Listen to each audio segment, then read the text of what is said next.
हुआ है। वो प्रेम को पकड़ना चाहता है, धन को पकड़ना चाहता है, पद और सम्मान को पकड़ना चाहता है।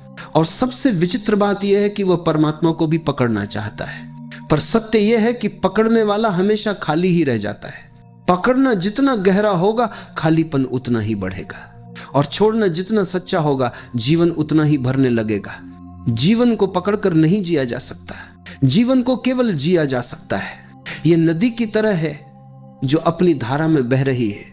यदि तुम नदी के साथ बहो